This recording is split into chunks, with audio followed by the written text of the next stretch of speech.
Di Yaman, tinggallah seorang pemuda bernama Uwais Al-Qarni yang berpenyakit sopak. Tubuhnya belang-belang. Walaupun cacat, ia adalah pemuda yang soleh dan sangat berbakti kepada ibunya. Ibunya adalah seorang wanita tua yang lumpuh. Uwais senantiasa merawat dan memenuhi semua permintaan ibunya. Hanya satu permintaan yang sulit ia kabulkan. Ibunya mengatakan, "Anakku, mungkin ibu tak lama lagi akan bersama denganmu. Ikhtiarkanlah agar ibu dapat mengerjakan ibadah haji." Uwais tercenung. Perjalanan ke Makkah sangatlah jauh, lewati padang pasir tandus yang panas. Orang-orang biasanya menggunakan unta dan membawa banyak perbekalan. Namun Uwais sangat miskin dan tidak memiliki kendaraan. Uwais terus berpikir mencari jalan keluar. Kemudian dibelilah seekor anak lembu dan ia membuatkan kandang di puncak bukit. Setiap pagi, Uwais bolak-balik menggendong anak lembu itu naik turun bukit.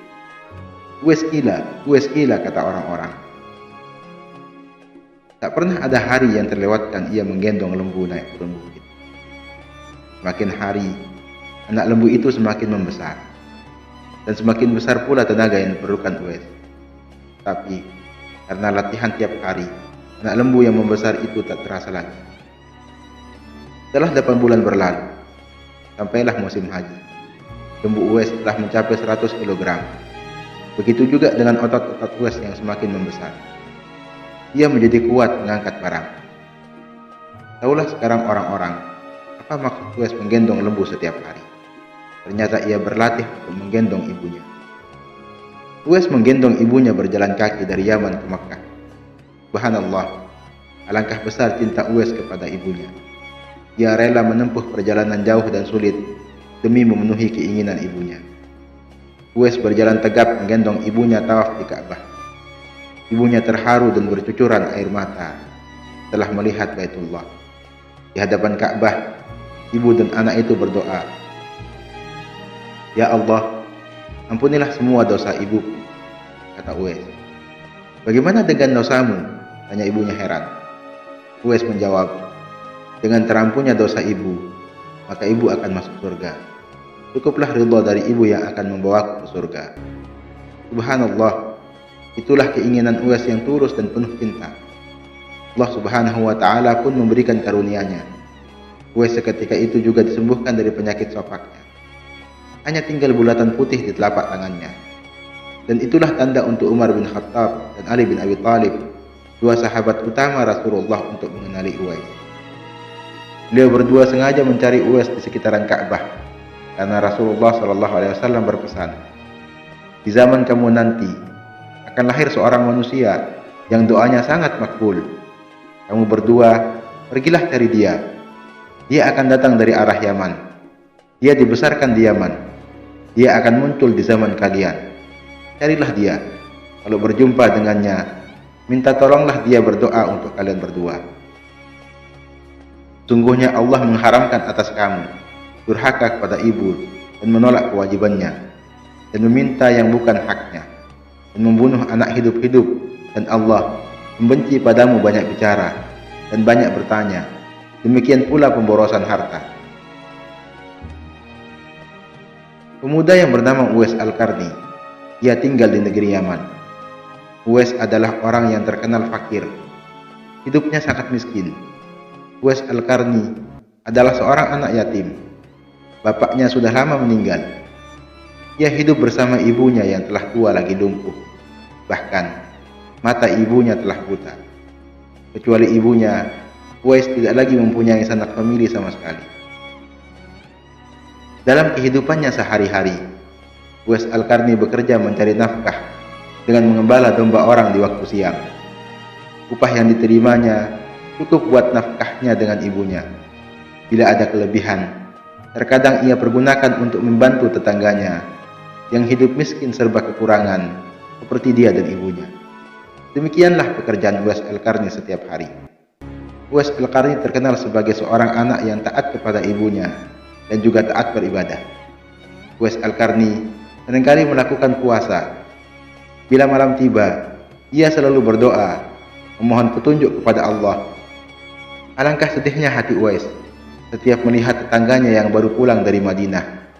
Mereka telah bertemu dengan Nabi Muhammad, sedangkan ia sendiri belum pernah berjumpa dengan Rasulullah.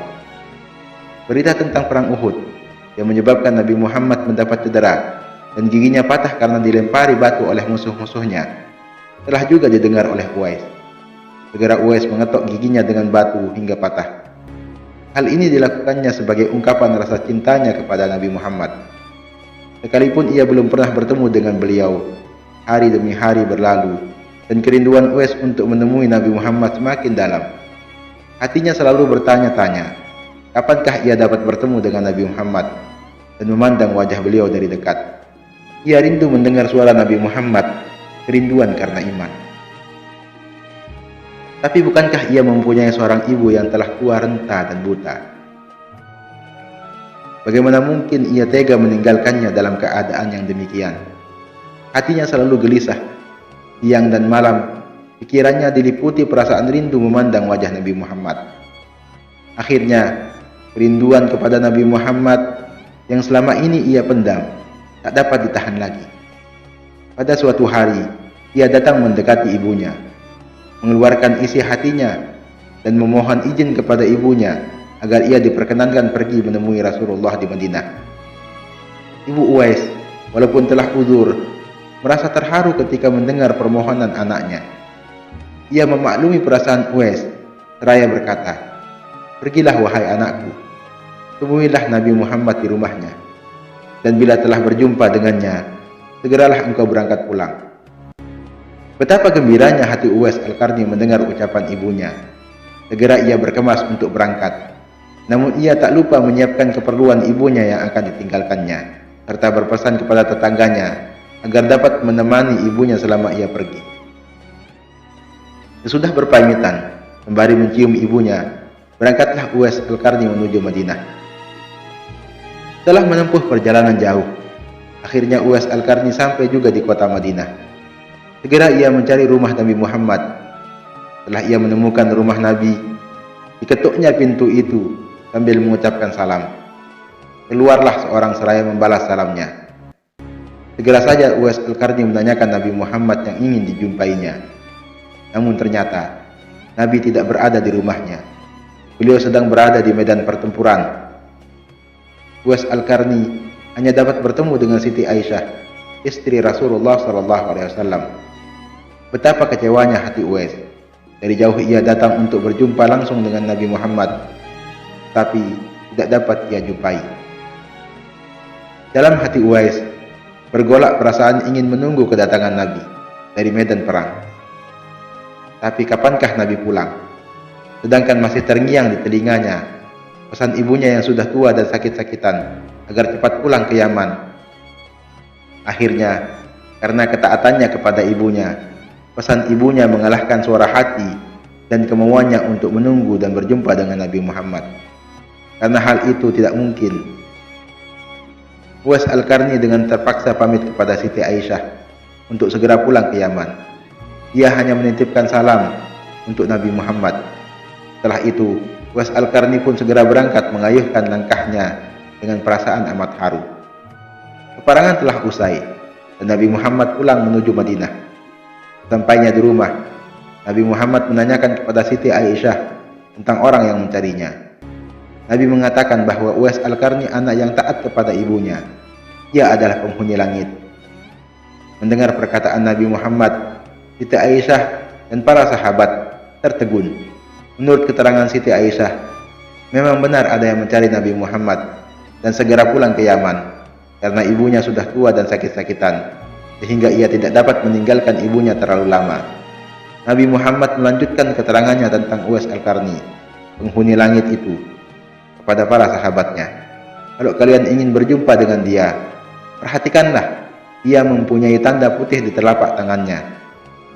Setelah itu, Nabi Muhammad memandang kepada Ali dan Umar bin Khattab, seraya berkata, "Suatu ketika, apabila kalian bertemu dengan dia, mintalah doa dan istighfarnya. Dia adalah penghuni langit, bukan orang bumi." Waktu terus berganti. dan Nabi Muhammad kemudian wafat. Kekhalifahan Abu Bakar pun telah diganti pula oleh Umar bin Khattab. Suatu ketika, Khalifah Umar teringat akan sabda Nabi Muhammad tentang Uwais Al-Qarni. Beliau segera mengingatkan kembali sabda Nabi kepada Ali bin Abi Thalib. Sejak saat itu, setiap ada kafilah datang dari Yaman, Khalifah Umar bin Khattab dan Ali bin Abi Thalib selalu menanyakan tentang Uwais Al-Qarni, si fakir yang tak punya apa-apa itu.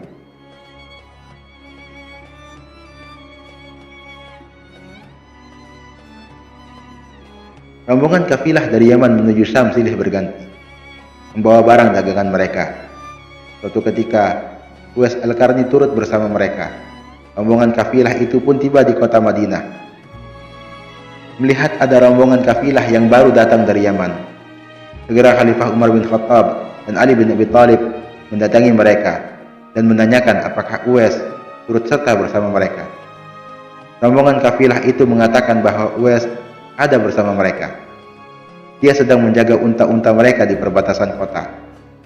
Mendengar jawaban itu, Khalifah Umar bin Khattab dan Ali bin Abi Thalib segera pergi menjumpai Uwais. Sesampainya di kemah tempat Uwais berada, Khalifah Umar bin Khattab dan Ali bin Abi Thalib memberi salam. Tapi rupanya Uwais sedang sholat. Setelah mengakhiri salatnya dengan salam, Uwais menjawab salam Khalifah Umar bin Khattab dan Ali bin Abi Thalib sambil mendekati kedua sahabat Nabi tersebut dan mengulurkan tangannya untuk bersalaman. Sewaktu berjabatan, Khalifah Umar bin Khattab dengan segera membalikkan tangan Uwais untuk membuktikan kebenaran tanda putih yang berada di telapak tangan Uwais, seperti yang pernah dikatakan oleh Nabi Muhammad. Memang benar, tampaklah tanda putih di telapak tangan Uwais. Wajah Uwais Al-Qarni tampak bercahaya. Benarlah seperti sabda Nabi, bahwa dia itu adalah penghuni langit. Khalifah Umar bin Khattab dan Ali bin Abi Thalib menanyakan namanya, dan dia jawab Abdullah. Mendengar jawaban Uwais, mereka tertawa dan mengatakan, kami juga Abdullah, yakni hamba Allah. Tetapi siapakah namamu yang sebenarnya? Uwais kemudian berkata, nama saya adalah Uwais Al-Qarni. Dalam pembicaraan mereka, diketahuilah bahwa ibu Uwais Al-Qarni telah meninggal dunia. Itulah sebabnya ia baru dapat turut bersama rombongan kafilah dagang saat itu. Akhirnya, Khalifah Umar bin Khattab dan Ali bin Abi Thalib memohon agar Uwais membacakan doa dan istighfar untuk mereka. Uwais enggan dan berkata kepada Khalifah, sayalah yang harus meminta doa kepada kalian berdua. Mendengar perkataan Uwais, Khalifah berkata, kami datang ke sini untuk memohon doa dan istighfar dari Anda, seperti yang dikatakan Rasulullah sebelum wafatnya. Karena desakan kedua sahabat itu, Uwais Al-Qarni akhirnya mengangkat tangannya, berdoa dan membacakan istighfar. Setelah itu, Umar bin Khattab berjanji untuk menyumbangkan uang negara dari Baitul Mal kepada Uwais untuk jaminan hidupnya.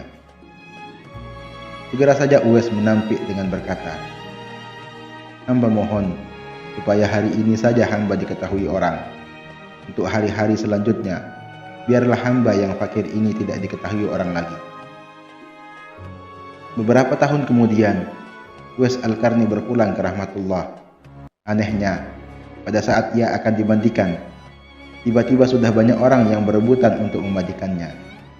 Dan ketika dia dibawa ke tempat pembaringan untuk dikafankan, di sana pun sudah banyak orang yang menunggu untuk mengkafaninya. Demikian pula ketika orang hendak pergi menggali kuburnya, di sana ternyata sudah ada orang yang menggali kuburnya hingga selesai. Ketika usungan dibawa menuju ke kuburan, luar biasa banyak orang yang berebutan untuk mengusungnya. Meninggalnya Uwais Al-Qarni telah menggemparkan masyarakat kota Yaman. Banyak terjadi hal-hal yang amat mengherankan. Sedemikian banyak orang yang tak kenal berdatangan untuk mengurus jenazah dan pemakamannya. Padahal Uwais Al-Qarni adalah seorang fakir yang tidak dihiraukan orang. Sejak ia dimandikan sampai ketika jenazahnya hendak diturunkan ke dalam kubur, di situ selalu banyak orang yang telah siap melaksanakan terlebih dahulu. Penduduk kota Yaman tercengang. Mereka saling bertanya-tanya, siapakah sebenarnya engkau wahai Uwais Al-Qarni? Bukankah Uwais yang dikenal hanyalah seorang fakir yang tak memiliki apa-apa, yang pekerjaannya sehari-hari hanyalah sebagai pengembala domba dan unta. Tapi ketika hari wafatmu, engkau menggemparkan penduduk Yaman dengan hadirnya manusia-manusia asing yang tidak pernah kami kenal. Mereka datang dalam jumlah sedemikian banyak.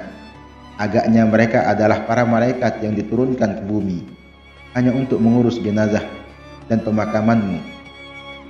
Berita meninggalnya Uwais Al-Qarni dan keanehan-keanehan yang terjadi ketika wafatnya telah tersebar kemana-mana. Baru saat itulah penduduk Yaman mengetahuinya. Siapakah sebenarnya Uwais Al-Qarni? Selama ini, tidak ada orang yang mengetahui siapa sebenarnya Uwais Al-Qarni. Disebabkan permintaan Uwais Al-Qarni sendiri kepada Khalifah Umar bin Khattab dan Ali bin Abi Thalib agar merahasiakan tentang jati dirinya. Barulah di hari wafatnya, mereka mendengar sebagaimana yang telah disabdakan oleh Nabi Muhammad bahwa Uwais Al-Qarni adalah penghuni langit.